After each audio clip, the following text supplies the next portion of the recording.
So tell me a little bit about what happened. So this was a scrimmage because we're getting ready in a couple days. We're going down to Arizona to do a father-son tournament. So we were having a scrimmage. Everyone was meeting at North Providence High School at 6:30 just to start, play a little scrimmage. I was catching, and this elderly gentleman, father, one of the guys that we're going to be playing with, came up, got a base hit. Everyone was running around. He's standing on second. One of the younger kids hit a home run, and he didn't know, so he was chugging from second base all the way home pretty fast. So I let him know it's a home run, you don't have to run too fast. And so he slowed up coming back from third base, but next thing you know, I caught one more pitch, looked over, saw him laying on the ground. So went over, tried to analyze what was going on.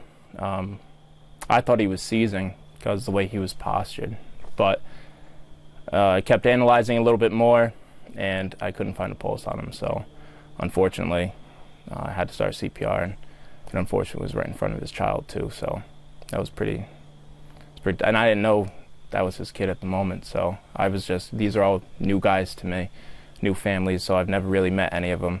So I didn't know who I was talking to, and I didn't know who he was the father of and who his kid was and who anyone, if he was friends with anybody. I didn't know how close he was with the family. So yeah, it was pretty traumatic for a lot of them. So you'd say he was pretty much a stranger to you then? Yeah, utter stranger to me. Now this team, this father-son team, is this through a fire department? No.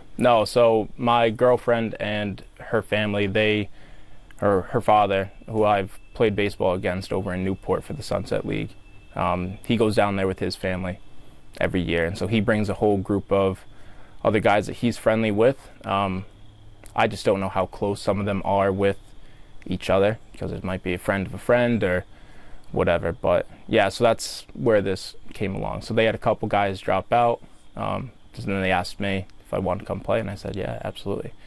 Okay, so your father wasn't in it, but no. Your girlfriend's father was. Correct. Got Yep. it. Following. Yeah, that's traumatic and a very scary experience for a lot of people, especially being a stranger. What was your immediate, thoughts? Kind of run me through what you were thinking, your emotions. So initially, since he was running really hard, I initially just thought he was laying down to catch his breath. That's what everyone else was saying on the field too. They were telling him, oh, John, you're all right, get up. But when I went over there, that's when the reality started to really kick in, that this is a little bit more than just trying to catch his breath.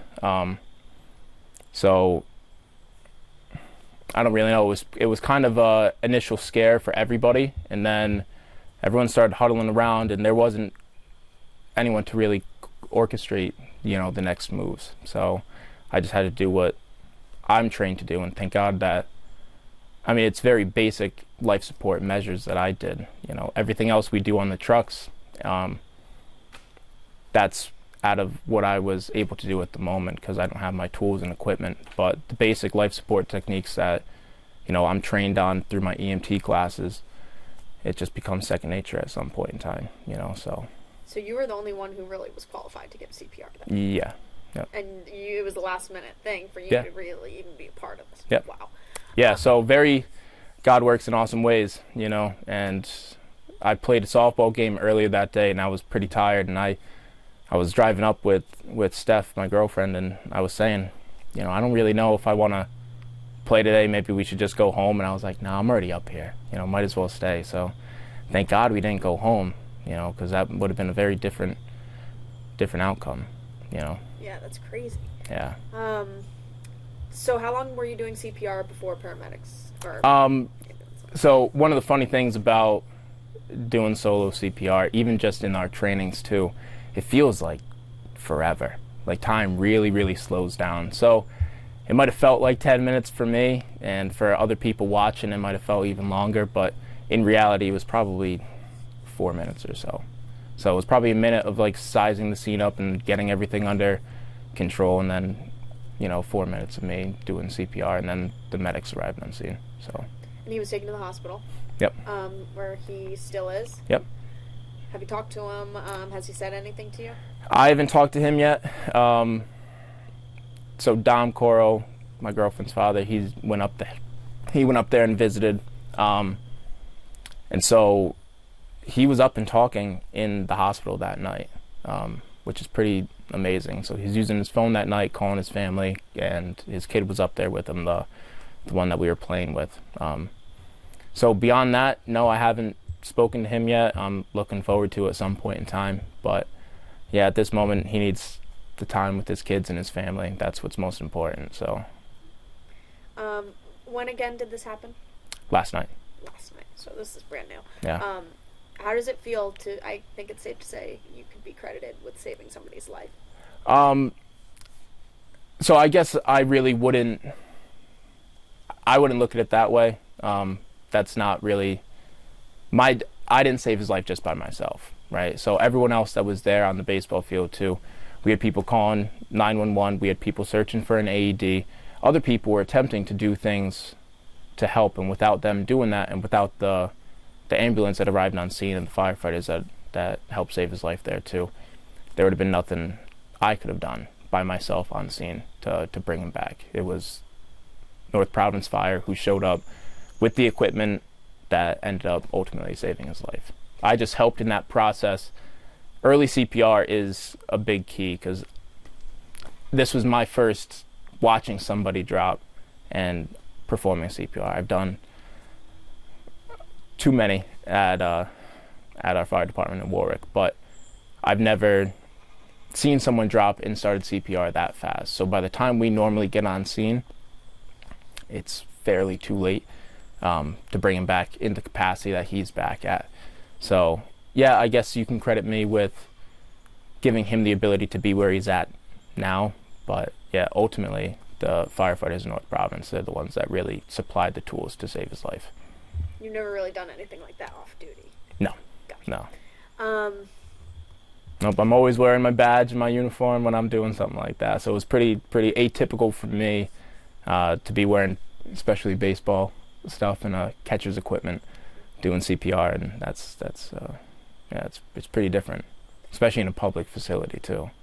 Right. Yeah. High school. A high school baseball field. Wow.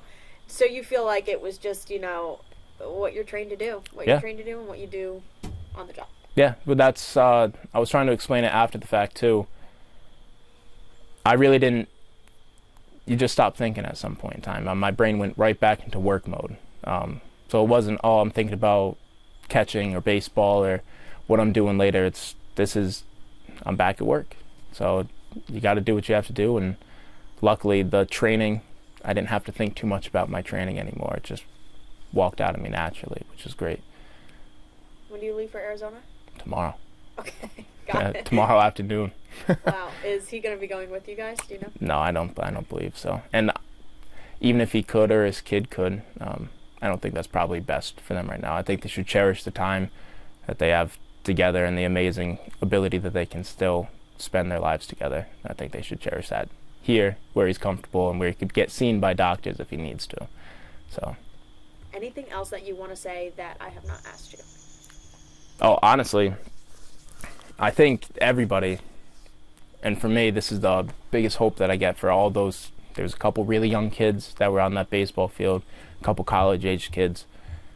If you go and you take a basic CPR class, that's as simple as it gets. You don't need to be a doctor in order to save somebody. It's the early access to CPR really is what saves people and can bring people from being in a state where they might be medically alive, but they're not themselves anymore, to where John can be now today, which he's fully capable. That's great. So I think that'd be the biggest takeaway, is everybody should really go learn a very basic CPR course.